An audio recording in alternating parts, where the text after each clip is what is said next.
एक और बजट, मौलाना फजलुर रहमान की मनफी सियासत और सस्ती बिजली। सस्ती बिजली इन दिनों ऐसे ही है कि जैसे हौले से चले बादे नसीम, जैसे बीमार को बेवजह करार आ जाए। सस्ती बिजली ऐसे है जैसे सहरा में फूल खिलने की खबर हो। सस्ती बिजली ऐसे ही है जैसे बरसों से बेरोजगार को जरिए रोजगार मुयसर आए। सस्ती बिजली ऐसे ही है जैसे तवील मुसाफत के बाद मंजिल। बहरहाल इन दिनों सस्ती बिजली मिले ना मिले, जिंदगी खासी सस्ती हो चुकी है। अशियाए खुर्दोनोश की कीमतें पहुंच से बाहर होती चली जा रही हैं। इन हालात में सस्ती बिजली बहुत बड़ी नेमत है। एक तरफ पंजाब हुकूमत ने बिजली सार्फिन को रियायत देने का प्लान बनाया है और मियां नवाज शरीफ ने इस हवाले से तफसीलात मीडिया के सामने भी रखी हैं। बाद में पंजाब हुकूमत ने इस्लामाबाद के शहरों को भी सस्ती बिजली फराहम करने का ऐलान किया है। इस ऐलान के बाद दीगर सूबों की हुकूमतों को भी ख्याल आ रहा है कि उन्हें भी ये काम करना चाहिए, लेकिन देख सब वफाक की तरफ रहे हैं कि ये नेक काम वफाक ने करना है। हालांकि पंजाब हुकूमत ने वाज़ेह तौर पर कहा है कि वो बिजली की कीमत में कमी अपने बजट से कर रहे हैं, यानी पंजाब इस काम में वफाक पर बोझ नहीं बन रहा। ये एक अच्छी सोच है और सूबों को न सिर्फ अपना बोझ खुद उठाना चाहिए बल्कि शहरियों को सहूलियात की फराहमी में भी अपना किरदार अदा करना चाहिए। वफाक की भी जिम्मेदारी है कि वो महंगाई के इस तूफान को काबू करने की कोशिश करे, टैक्स का निजाम बेहतर बनाए, टैक्स इकट्ठा करने और किस पर कितना टैक्स आयद करना है, इन मामलात में हकीकत पसंदी से काम लें। बज़ाहिर वफाकी हुकूमत इस मामले में कामयाब नहीं हो सकी क्योंकि IMF ने खबरदार किया है कि अगर FBR ने पहली सहमाही की टैक्स वसूली का हदफ 60 अरब रुपए के मार्जिन से पूरा नहीं किया तो फिर टैक्स मशीनरी को मौजूदा माली साल के दौरान एक हंगामी मंसूबा नाफिज करना होगा, यानी रवा माली साल के पहले 3 महीनों के लिए टैक्स वसूली के हदफ को पूरा करना होगा, वरना मिनी बजट आने का इम्कान है। ये खबर माली मुश्किलात से दो-चार और टैक्सों के बोझ तले दबे करोड़ों पाकिस्तानियों के लिए कुछ इतनी अच्छी नहीं है। इस खबर से तो पहले से मुरझाए हुए चेहरे और ही जर्द हो जाएं। बिलखसूस तनख्वाहदार तबके को हुकूमत जैसे निचोड़ रही है। अगर मिनी बजट आया या मजीद टैक्स लगे तो फिर सिर्फ यही होगा कि तनख्वाहदार दफ्तर तनख्वाह लेने नहीं बल्कि सिर्फ टैक्स कटवाने ही जाया करेंगे। सो हुकूमत अगर टैक्स लेना चाहती है तो लोगों को टैक्स देने के काबिल भी बनाना होगा। टैक्स इस्लाहात वक्त की अहम जरूरत है। टैक्स निजाम को बेहतर बनाया जाए। आज भी इस निजाम में बुनियादी खामियां मौजूद हैं। अगर इन खामियों को दूर नहीं किया जाता तो टैक्स वसूली के अहदाफ को हासिल करना मुमकिन नहीं होगा। फिर हर वक्त IMF की तलवार सरों पर लटकती रहेगी। एक तरफ खबर ये भी है कि पंजाब हुकूमत बिजली सस्ती करने के इकदाम कर रही है और 2 महीनों के लिए कुछ रिलीफ दिया जा रहा है। वहीं बिजली कंपनियों ने अवाम की जेबों से अरबों निकलवाने की तैयारी शुरू कर दी है। पंजाब हुकूमत इस्लामाबाद के शहरियों को भी 2 महीने के लिए सस्ती बिजली दे रही है। वजीर आला पंजाब मरियम नवाज की हिदायत पर इस्लामाबाद की बिजली कंपनी के साथ लाहौर, गुजरांवाला, फैसलाबाद और मुल्तान की बिजली कंपनियों को खतूत भेज दिए गए हैं। सीनियर वजीर मरियम औरंगजेब ने कहा है कि 201 से 500 यूनिट तक इस्तेमाल करने वालों को अगस्त और सितंबर के महीनों में 14 रुपए फी यूनिट सस्ता दिया जाएगा। दूसरी तरफ बिजली कंपनियों ने सार्फिन की जेबों से 46 अरब 99 करोड़ रुपए निकलवाने की तैयारियां शुरू कर दी हैं। बिजली तकसीमकार कंपनियों ने इस हवाले से गुज़िश्ता माली साल की आखिरी सहमाही की मद में दरखास्त नेपरा में जमा करा दी। नेपरा के मुताबिक कैपेसिटी पेमेंट्स की मद में 22 अरब 86 करोड़ रुपए मांगे गए। ऑपरेशंस एंड मेंटेनेंस की मद में 4 अरब रुपए शामिल। Use of system charges and marketing fees की मद में 7 अरब 51 करोड़ मांगे गए हैं। ट्रांसमिशन एंड डिस्ट्रीब्यूशन लॉसेस की मद में 10 अरब 80 करोड़ शामिल है। रवा माह के आखिरी हफ्ते में बिजली की तकसीमकार कंपनियों की दरखास्त पर समाअत मुतवक्के है। पंजाब की तरफ से सस्ती बिजली की फराहमी के फैसले को देखते हुए गवर्नर सिंध कामरान टिसोरी ने सिंध में पंजाब की तरफ बिजली सस्ती करने के लिए पीपल्स पार्टी की सूबाई हुकूमत को खत लिखने का ऐलान तो किया, तो एक नया सियासी महाज खुला। क्योंकि गवर्नर सिंध का ताल्लुक तो पाकिस्तान पीपल्स पार्टी से नहीं है, इसलिए उनके ऐसे किसी भी कदम या फैसले को सियासी हमला ही समझा जाएगा और पाकिस्तान पीपल्स पार्टी पर इसका जवाब लाजिम होगा। सो वो जवाब आना ही था। गवर्नर सिंध कामरान टिसोरी पंजाब की तर्ज पर सस्ती बिजली के ऐलान पर मुतहर्रिक हुए और उन्होंने सिंध में पंजाब की तरह बिजली सस्ती करने के लिए पीपल्स पार्टी की सूबाई हुकूमत को खत लिखने का ऐलान किया। तो सिंध हुकूमत तर्जुमान और मेयर सखर बैरिस्टर अरसलान इस्लाम शेख ने गवर्नर सिंध को जवाब दिया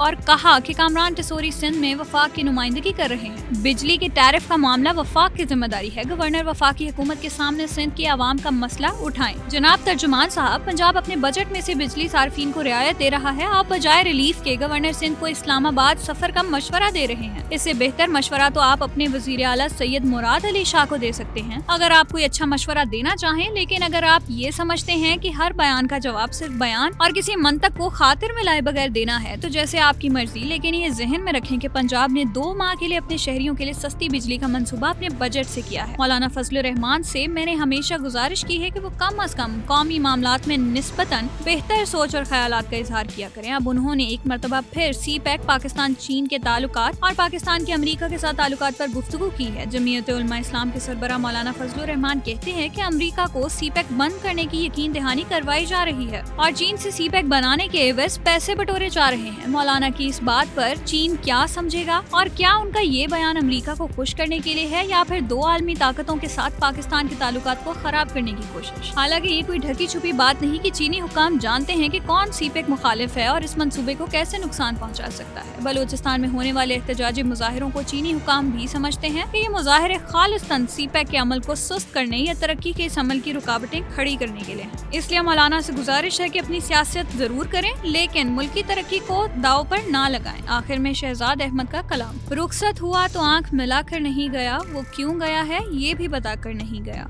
वो यूं गया कि बाद सबा याद आ गई, एहसास तक भी हमको दिलाकर नहीं गया। यूं लग रहा है जैसे अभी लौट आएगा, जाते हुए चराग बुझाकर नहीं गया। बस एक लकीर खींच गया दरमियान में, दीवार रास्ते में बनाकर नहीं गया। शायद वो मिल ही जाए मगर जुस्तजू है शायद, वो अपने नक्शे पातों मिटाकर नहीं गया। घर में है आज तक वही खुशबू बसी हुई, लगता है यूं के जैसे वो आकर नहीं गया। तब तक तो फूल जैसी ही ताज़ा थी उसकी याद, जब तक वो पत्तियों को जुदा कर नहीं गया। रहने दिया ना उसने किसी काम का मुझे और खाक में भी मुझको मिलाकर नहीं गया। वैसी ही बेतलब है अभी मेरी जिंदगी, वो खारो खस में आग लगाकर नहीं गया। शहजाद ये गिला ही रहा उसकी जात से, जाते हुए वो कोई गिला कर नहीं गया।